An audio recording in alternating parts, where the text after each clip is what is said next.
सप्त चिरंजीवियों के बारे में तो हम में से अधिकतर लोग जानते ही हैं। सप्त चिरंजीवी यानी कि 7 ऐसे लोग जो अमर हैं और समय चक्र के अंत होते तक ये लोग इसी दुनिया में जिंदा रहेंगे। ये 7 चिरंजीवी किसी न किसी वचन, वरदान या श्राप के कारण आज भी इस दुनिया में जीवित हैं। ये सभी भगवान कल्कि के जन्म लेने का इंतजार कर रहे हैं और उनके जन्म लेने के बाद ये 7 चिरंजीवी युग परिवर्तन में एक बहुत बड़ा योगदान करेंगे। इन्हीं में से एक है अश्वत्थामा। अश्वत्थामा महाभारत काल से आज तक जीवित हैं। उन्हें श्री कृष्ण के द्वारा कलयुग के अंत तक इस धरती पर भटकने का श्राप दिया गया है। लेकिन आप सभी के मन में यह प्रश्न तो अवश्य आता होगा कि आखिरकार अश्वत्थामा से कब मिलेंगे कल्कि भगवान, और क्या सचमुच में कलयुग के अंत में कल्कि अवतार की सहायता करेंगे अश्वत्थामा। जानने के लिए इस वीडियो को पूरा आखिर तक देखिएगा। आपके अपने चैनल हिस्ट्री ऑफ गॉड में आप सभी का बहुत बहुत स्वागत है। अगर आपने अभी तक हमारे चैनल को सब्सक्राइब नहीं किया तो हमारे चैनल को सब्सक्राइब कर दीजिए, इस वीडियो को लाइक कर दीजिए, बेल आइकन आएगा उसे ऑल पे सेट कर दीजिएगा ताकि हमारे लेटेस्ट वीडियो सबसे पहले आपके पास पहुंचे। मित्रों, महाभारत के युद्ध में एक से बढ़कर एक योद्धा ने भाग लिया था। उन्हीं में से एक योद्धा थे अश्वत्थामा। अश्वत्थामा गुरु द्रोणाचार्य के पुत्र थे। जन्म के समय उनके मुख से घोड़े की हिनहिनाने की आवाज आई थी। इसी कारण उनका नाम गुरु द्रोणाचार्य ने अश्वत्थामा रखा था। अश्वत्थामा भगवान शिव के ही रौद्र रूप के अंश थे।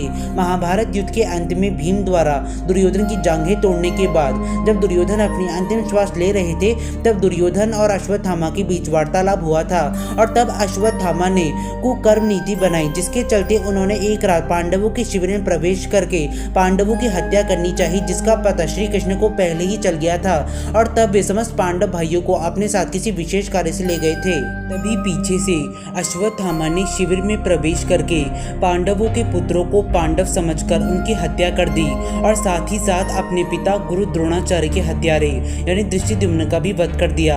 जब पांडवों को इसकी सूचना मिली तब वे चारों दिशाओं में अश्वत्थामा की खोज करने लग गए। जब अश्वत्थामा ने पांडवों को अपनी ओर आते हुए देखा तब अश्वत्थामा ने ब्रह्मास्त्र का प्रयोग किया, जिसके विरोध में अर्जुन ने भी अपने ब्रह्मास्त्र का उपयोग किया। यदि यह दोनों महाअस्त्र आपस में टकरा जाते तो उनके विस्फोट से संपूर्ण संसार का नाश होना निश्चित था। इस भीषण विनाश को रोकने के लिए श्री कृष्ण ने दोनों ही योद्धाओं को अपने अपने ब्रह्मास्त्र वापस लेने को कहा।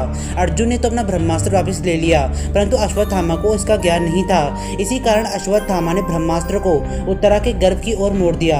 उत्तरा वीर अभिमन्यु की पत्नी थी और अश्वत्थामा को यह बात ज्ञात थी कि पांडवों का वंश अभी भी उत्तरा के गर्भ में जीवित है। इसी कारण अश्वत्थामा ने ब्रह्मास्त्र उत्तरा के गर्भ की ओर मोड़ दिया, जिससे उत्तरा का गर्भ नष्ट हो गया था। पर बाद में श्री कृष्ण ने अपनी शक्तियों का प्रयोग करके उत्तरा के पुत्र को पुनर्जीवित कर दिया। इसी समय श्री कृष्ण अश्वत्थामा पे पूर्ण रूप से क्रोधित हो उठे।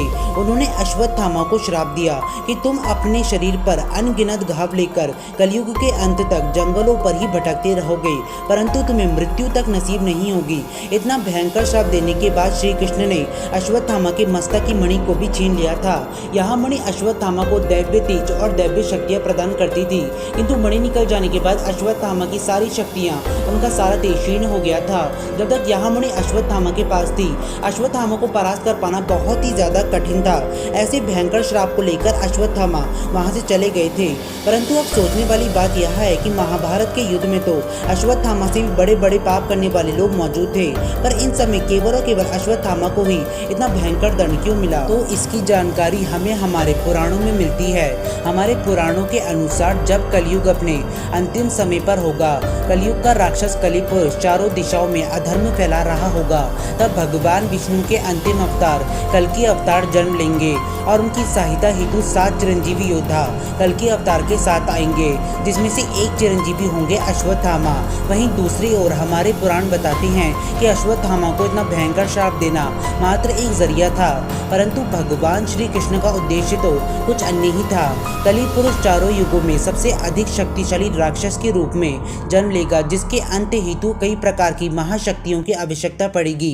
इस बात का ज्ञान श्री कृष्ण को पहले से ही था, तो शायद इसी कारण श्री कृष्ण ने अश्वत्थामा को इतना भयंकर श्राप दिया होगा, जिससे सही समय आने पर अश्वत्थामा कलि पुरुष के अंत हेतु कल्कि अवतार की सहायता करेंगे। कहा जाता है कि एक समय ऐसा भी आएगा जब कलि पुरुष की सेना से युद्ध करने के लिए भगवान कल्कि को एक सेनापति की आवश्यकता पड़ेगी और उस कमी को पूरा करेंगे अश्वत्थामा, और इसके साथ साथ अश्वत्थामा को उनकी शक्ति स्रोत यानी कि उनकी मणि भी वापस प्राप्त होगी और इस बार वो अधर्म का नहीं बल्कि धर्म का साथ देंगे।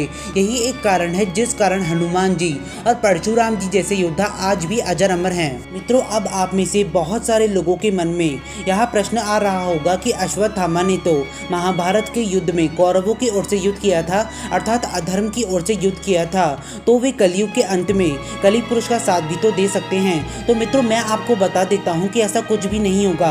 अश्वत्थामा भगवान कल्कि का साथ ही देंगे। और ये बात मैं नहीं कह रहा, ये बात हमारे पुराण और हमारे वेद कह रहे हैं। हमारे पुराणों और हमारे वेदों के अनुसार कलयुग के अंत में बहुत सारे मनुष्य कली पुरुष का साथ देंगे, लेकिन हिंदू धर्म में बताए गए सारे चिरंजीवी अर्थात सप्त चिरंजीवी भगवान कल्कि का साथ देंगे और उनमें से एक अश्वत्थामा भी होंगे।